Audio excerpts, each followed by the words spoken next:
I'm about to show you how to play Warhammer 40,000 9th edition in 10 minutes.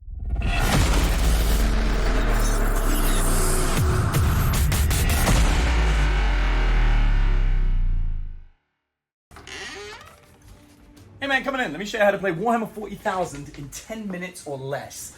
Warhammer 40,000 is a space warfare game set. You got it in the year 40,000. This is the recruit edition of the 9th edition of the game. The game has been going pretty strong since it was founded in the late 70s to early 80s. And pretty much everything you need to play the game is included in this box. However, I've got a simple demonstration that I'm going to teach you to show you how to play the game. Now, you have two forces. You have the forces of the Space Marines, which are genetically advanced superhumans there to rescue the galaxy or control it in their iron grip, depending on your point of view. Up against them, we have the alien race of the Necrons, who sacrificed their human form in order to be immortal. My question for you is, what do you want to play as? Do you want to be the Space Marines or the Necrons, Mr. James? Space Marines. Okay, excellent. That's your choice. They're your Space Marines. Now, they are superhuman, which is why you've got 5 of them, and I've got 10 of these Necrons. But don't worry about it. It's a lot more fair than it looks, because your guys have 2 lives each. Now, the start of Warhammer is very simple. We both design our armies, and there are many, many miniatures to choose from. In fact, you get even more in this box than we're using here.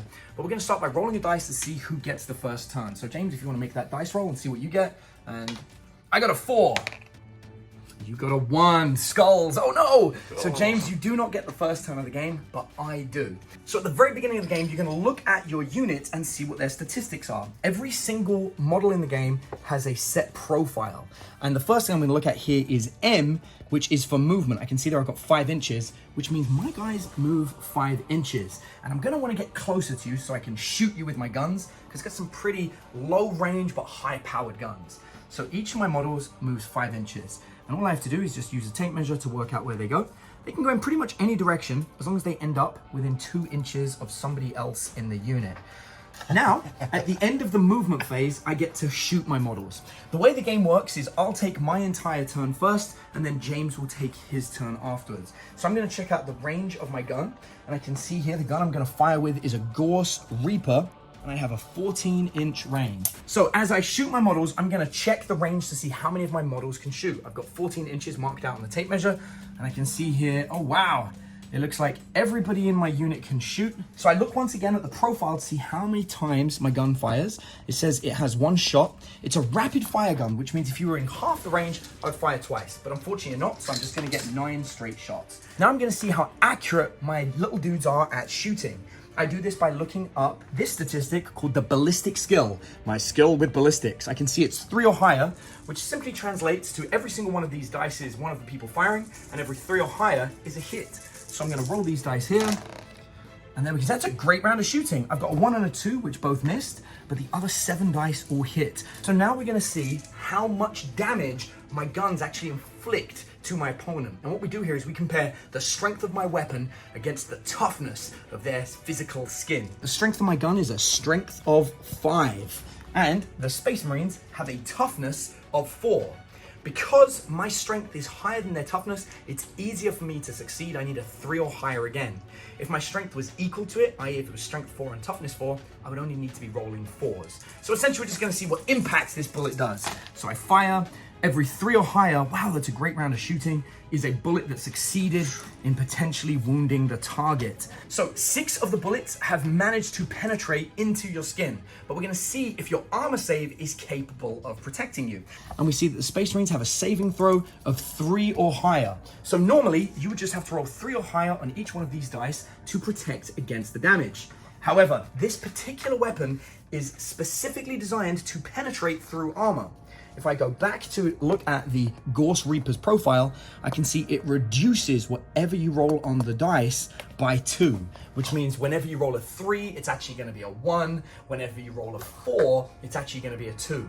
So you're going to need to roll 5 or higher on each of these dice in order to deflect this bullet, which has armor penetrating properties. Roll the 6 dice. Let's see what you get, James.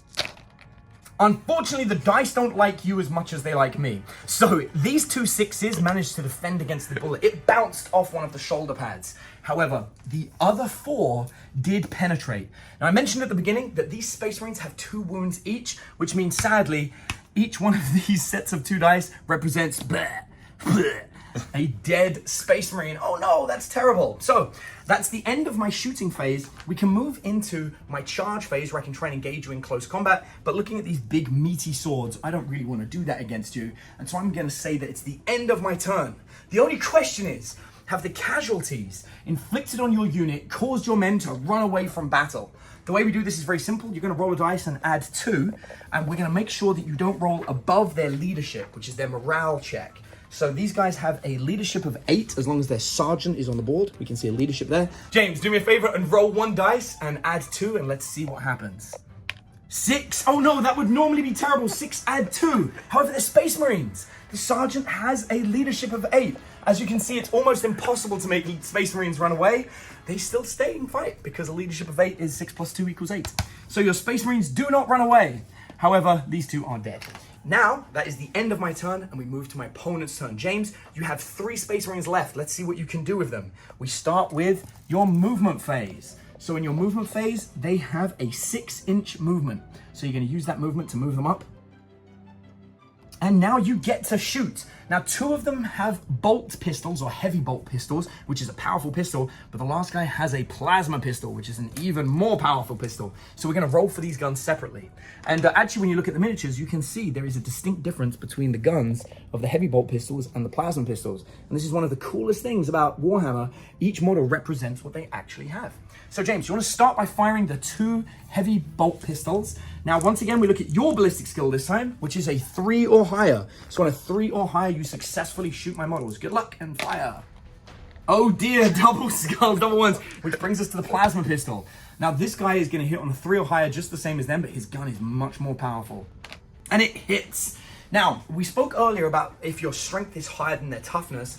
I have a toughness of 4 on my Necron warriors, and you have a strength of 7. It's still higher, so you need 3 or higher. Even though the strength is so much more than my strength of 5, because it isn't double, it hasn't made it that much easier yet. So you still need a 3 or higher to wound me. Roll the dice, James. Let's see if you can successfully wound my Necron warriors. 3! There it is! Once again, we look at my saving throw to see if my armor can protect me. So if I can roll a 4 or higher on this dice, I'll protect myself against that shot. But that's not actually the case, because you have a plasma pistol, and a plasma pistol reduces my roll by 3. And because I need a 4 or higher to save myself, there's no way I'm coming back from that. The plasma blast hits me in the face, and my model is gone. I'm down to 9 Necron warriors. You've finished your shooting phase, but unlike me, you really do want to get me in close combat, James. So we move into the charge phase. So James, what you're going to have to do is roll 2 dice and roll enough to move within 1 inch of my model. So as you can see here, my model is just over 3 inches away, so you need to roll a 3 or higher on the 2 dice in order to reach. A very easy thing to do on 2 dice. Roll 2 dice, let's see what you do. No double ones. Oh, it was close, but the 3 inches does get you within 1 inch of my model. So we move them there, and we are now in engagement range, at least with one of the models. These guys are still too far away, but that's okay, because after the charge phase, we move into the fight phase.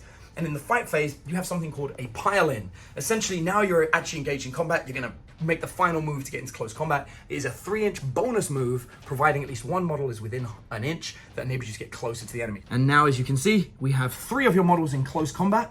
And now we're going to start using your close combat weaponry to kill my Necrons.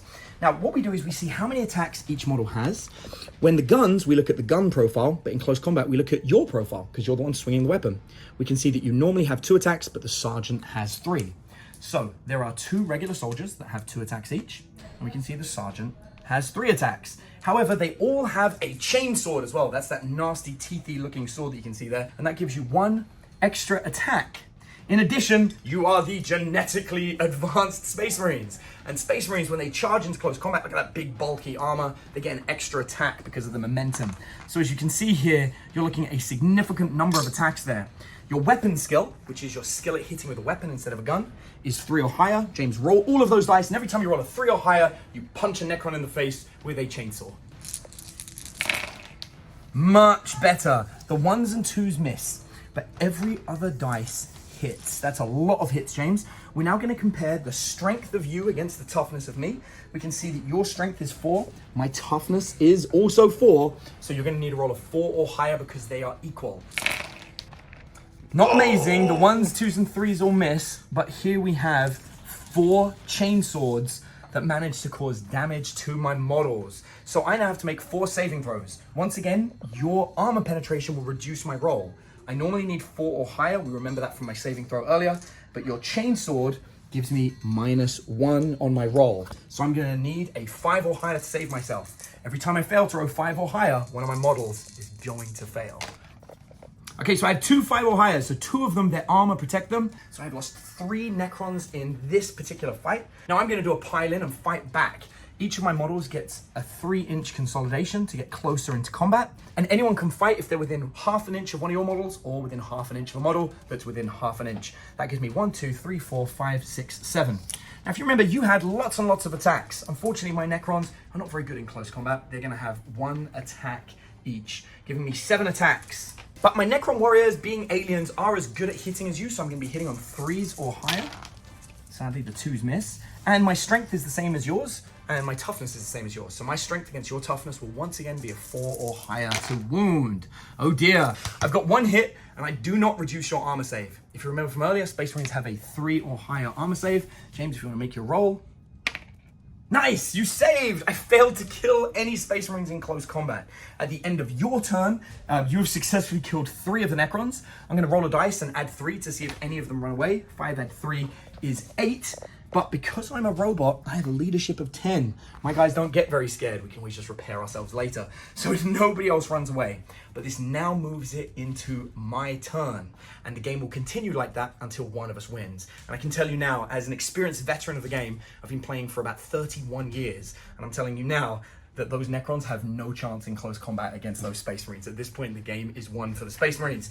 Thank you ever so much for watching. And that is how you play Warhammer 40,000 in 10 minutes or less. Now, if you'd like to learn more about the game, and you'd maybe like to see us demonstrate a full-size game, or maybe just like to get some more tips on how to get into the game and how to get the miniatures, then we have a bunch of free resources that you can find in the description of this video. You can go through, click, and check them out, because we love helping new players get into the game, or people that maybe played the game many, many years ago and are looking to get back into it in 9th edition. So enjoy the resources. I'm Adam from Knights at the Game Table, and I hope you've enjoyed the game.